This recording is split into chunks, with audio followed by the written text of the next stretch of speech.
আসসালামু আলাইকুম। এই যে দেখেন, এই যে এটা কক্সবাজার জেলা পেকুয়া উপজেলায় রাজাখালী গ্রাম। এটা এই দেখেন, এই দেখাইতে মজার একটা বিষয়।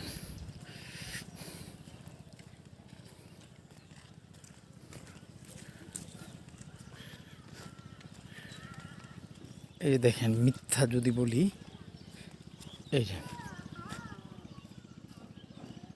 এই পাঁচটা ধান না, অথচ লবণ পানি লাগলে কিন্তু এটা মারা যাবে। আচ্ছা, ইটের সোলিং রাস্তা,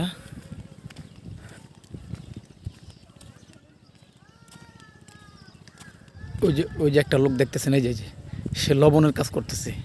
আমি হাইটা যাইতেছি আপনাদেরকে দেখানোর জন্য।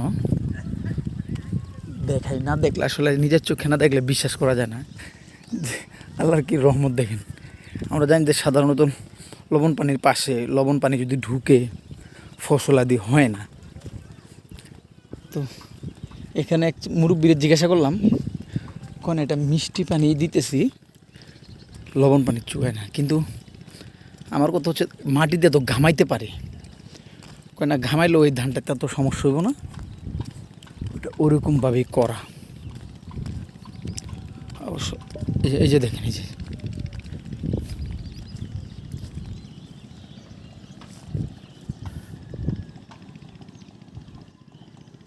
এই যে দেখেন, আমি একটু ঝুম করছি ক্যামেরা। হ্যাঁ, এই যে পলিথিন দড়ি, এগুলোতে লবণ, এই যে সাদা সাদা আবরণ।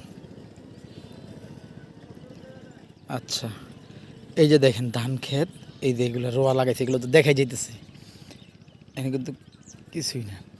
আচ্ছা, এই যে লাইনটা, এই পাশে লবণ চাষ, এই পাশে ধান ক্ষেত। অবশ্য মাটিগুলো লেইপা দেওয়া যেন পানি না গামায়, বুঝলাম যা। এই যে এই যে ক্ষেতের লাইনটা দেখতেছেন, এই যে লেইপা দেওয়া, বুদ্ধি মানুষ। এই যে এটা লবণের মাঠ, অনেক এই দুই চোখে দিয়ে যা যা লবণের মাঠ, এই যে কাজ করতেছে লোক, এই যে লবণের।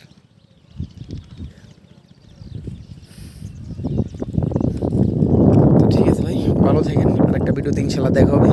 আসসালামু আলাইকুম।